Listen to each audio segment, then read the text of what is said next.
so we have a Q hat. Are we done yet? Well, probably not. I mentioned that at the higher VT, jets are the transport probe of choice.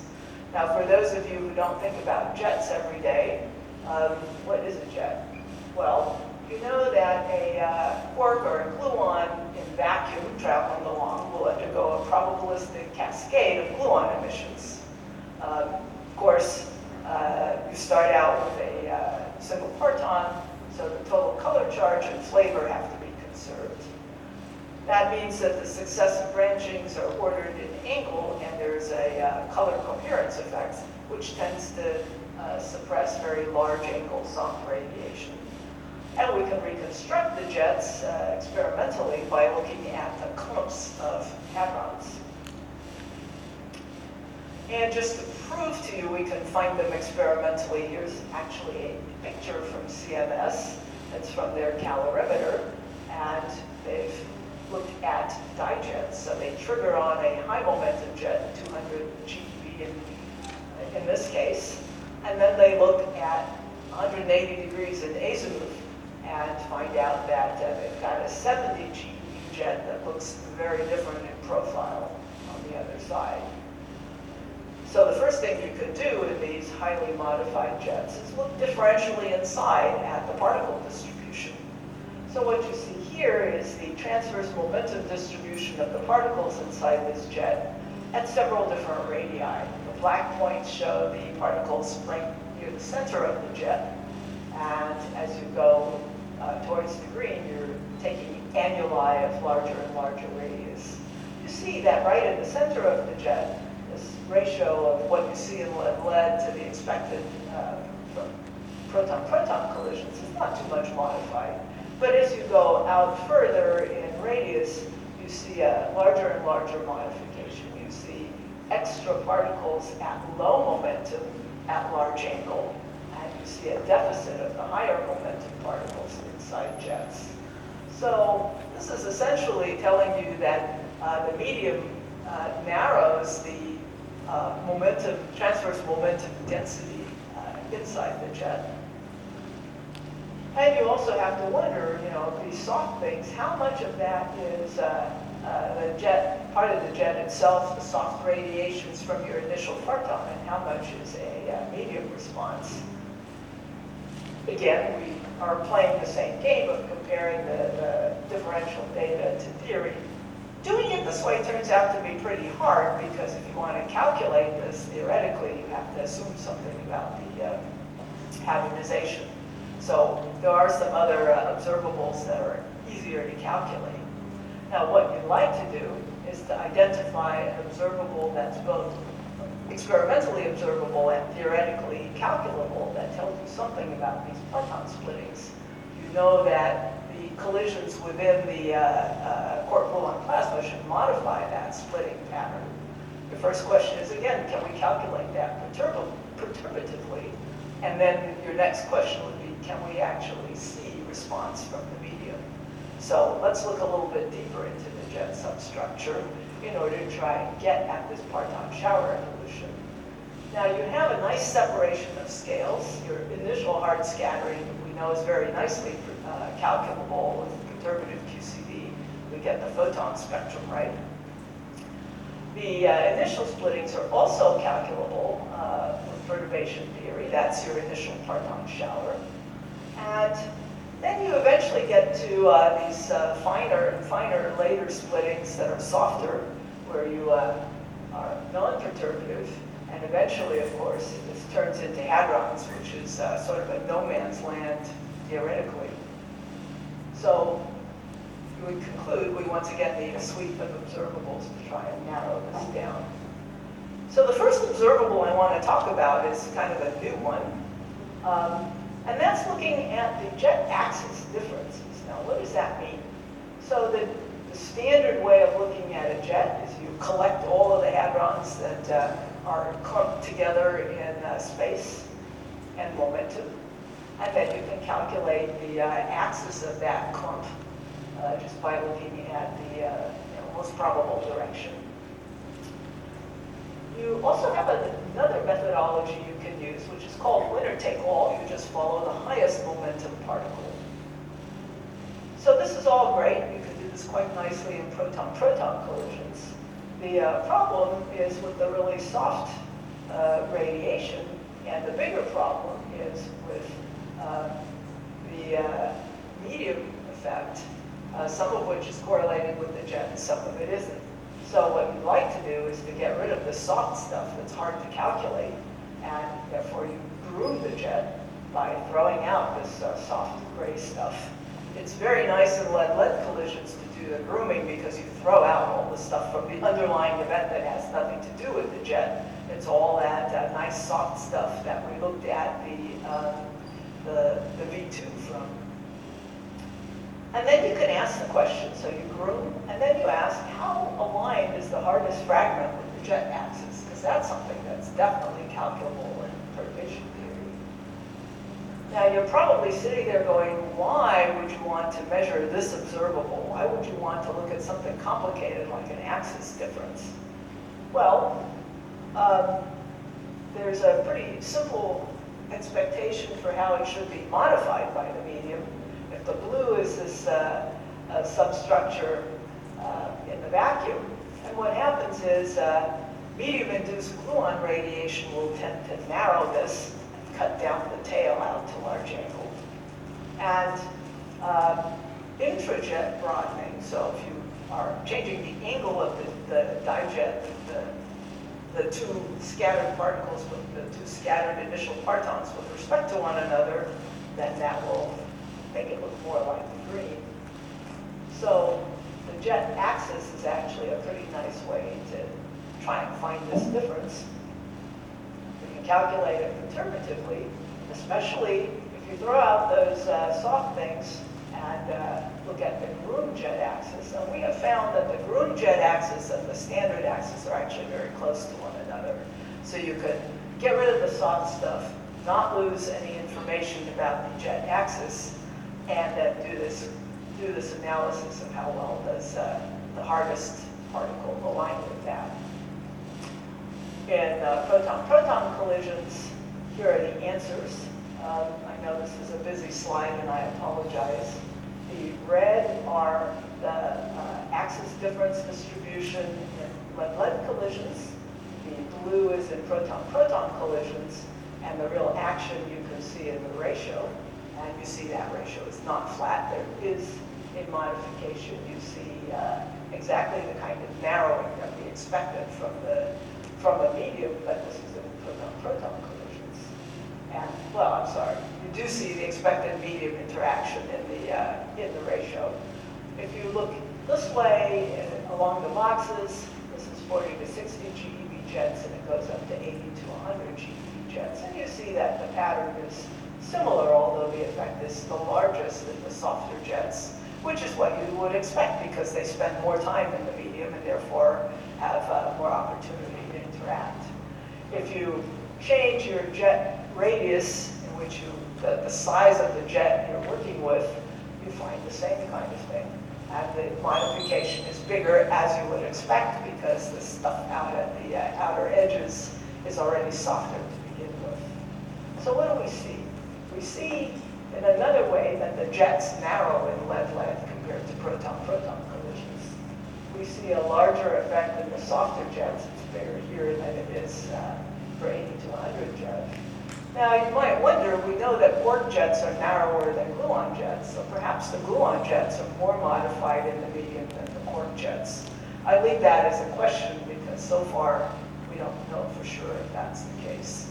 What's going on now, this is a pretty new measurement, and so we will again use models versus data to quantify these processes and extract from that something about the transport of both particles and energy within the jet as it is affected by the medium.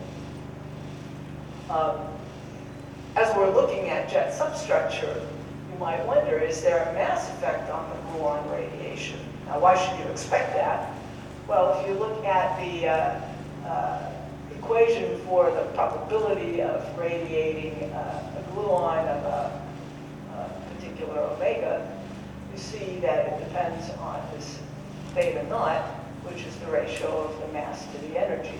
And that means if you have a higher mass radiator, you actually have less space to radiate into.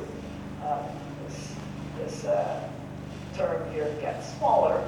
And so that large mass radiator should suppress the small angle radiation. It's, as I said, a phase-space effect that's got a name of the dead cone effect.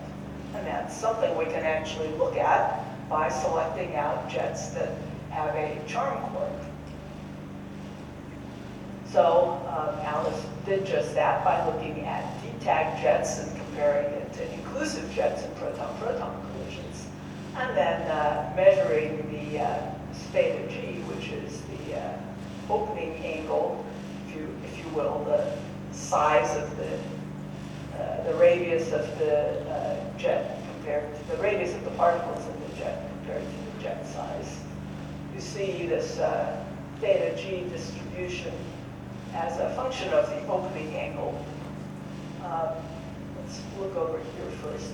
This is for rather soft jets. This is where the charm quark has 5 to 10 GeV energy. And what you see, the dashed line shows you what you would expect just from no jet cone effect. If there's no mass effect, it should be pretty flat. What you do see is actually not particularly flat. The data show you a very steep decrease as you go to larger 1 over theta, which means to a small angle. So you do see a suppression of the radiation at very small angles. As you increase the energy of your charm quark, you're decreasing your theta 0, the effect should be smaller, and sure enough, it goes away. So we have indeed seen this mass suppression of gluon radiation.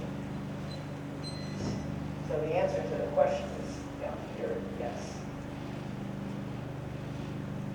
Now you'd like to, how am I doing on time? You have another 5 minutes to... Only 5? Yeah, plus 5 minutes for questions. I see, okay, good. So let me then talk about one more of the jet substructure observables and then turn to the EIC. So if you'd like to probe the early gluon splitting, after all, that should be modified by collisions with the medium, then you can recluster, groom the jet, and then look at those 2 leading clusters. Now what we look at, it's an observable called CG. It's essentially the transverse momentum ratio between the softer of the 2 clusters and the sum. The answer is here in red for lead-lead, black for PP. Again, please look at the ratios over here. This is for rather peripheral lead-lead collisions, getting more and more central. This is for the most central collisions. And you see that there is indeed a medium effect. There's a depletion of even splittings. And once again, we have a way to quantify the energy transport, again by looking at calculations. And so extracting transport properties from that is an effort that's still underway. I'm going to skip talking about the angularities. Anybody who loves jets can talk to me later. So what do we know? Well, we know that the heavy quark diffusivity is somewhere, that's missing a 2 pi t, sorry about that. We know that gluon jets are likely to be more modified by the medium than quark jets. We certainly do see evidence of the medium response. We have a measurement of the Q hat, which is 100 times bigger than cold nuclear matter, than expected cold nuclear matter. We've seen that the cascade of gluon splittings is actually pretty well modeled by perturbative QCD. I didn't really have a chance to talk about it, but if you look back at the opening angle distribution, you can see again on my cacophony of colored lines, which are various calculations of exactly this effect of the medium on the jet structure, and you see that they reproduce the data pretty well. As long as you groom the jets and throw out the really soft stuff, nobody can calculate. And we've measured the viscosity. So of course, what about cold dense nuclear matter? Is it really 100 times less as predicted? So we're going to find out by building an electron-ion collider. The idea is pretty simple. If you go to Rick at Brookhaven Lab, you've already got an ion-ion collider, so the idea is to add electrons. And then we'll be able to scatter electrons from the nuclei with a square root of S of about 30 to 140 JeV. So don't look for any 200 JeV jets from this. And we'll be able to measure small x in the electron nucleus collisions. X is the ratio of the momentum of an emitted gluon or an emitted hadron over the momentum of the nucleon or nucleus. So as that gets smaller, the density of gluons increases. And that's what those of us coming from heavy ion collisions would like to probe at Rick. So what we want to do is excite a very small X parton and see how its fate depends on the size of the nucleus as a function of the X and Q squared. And once again, the strategy will be to make precise measurements and use theory to help extract transport quantities. So where to look? Well, you want to reach low X where the gluons are dense.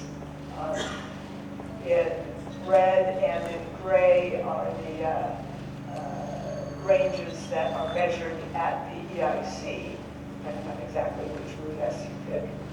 And you can see that above the non-perturbative no man's land, we actually do have quite some space we're going to be able to look at for X less than 10 to the minus 2. And here, the very low X, the way people typically do this is by looking at single hadrons. Jets are better. Why are jets better? I'll show you why in a second. But for any of you for those of you who know deep inelastic scattering, close your eyes for the next 30 seconds. For those of you who aren't really familiar with it, so what do? We scatter an electron off of one of the quarks in the proton in this case, or in the nucleon, by transferring a virtual photon. And that then is going to excite one of these quarks, which will then go ahead and make a jet. Now, the usual DIS picture looks like this. You have an electron and a proton coming in. The proton beam energy is higher, so the electron gets scattered back, and the quark is still going in the direction of the original proton. But if you probe a parton at x of 10 to the minus 2, that sucker is almost a fixed target. So what actually happens is different from this picture. The electron keeps going in the electron direction, and the quark gets kicked back towards the original proton, the direction the proton came from. So it goes in the electron direction. You can do a little simulation of this, and what's plotted here is x versus the rapidity or longitudinal velocity of your jet. And you see, if you want to get to x of 10 to the minus 2, where the dense gluon should be, you actually have to look at backwards rapidity, mainly, so in the electron going direction. And if you then look at the energy of the jets back there, you see they're pretty wimpy. They're like 5 to 15 GeV jets. But those should be measurable, and we're going to measure them. Let me skip this for the moment. The main thing you're supposed to see from this complicated picture is here is the struck parton. Radially, it's the momentum of the struck parton. And here's a reconstructed jet. You can see that very nicely tracks the radius of the momentum of the struck parton and the direction. You measure the scattered electron, you measure the jet, and then you can very nicely look and see how the energy balance and angle balance looks. You can measure the jet fragmentation function. We've done that in PLED and PP, and you can see the difference is pretty small, so we need much better statistical precision, which we will have. There's the opening angle of the lepton, the scattered lepton in the jet.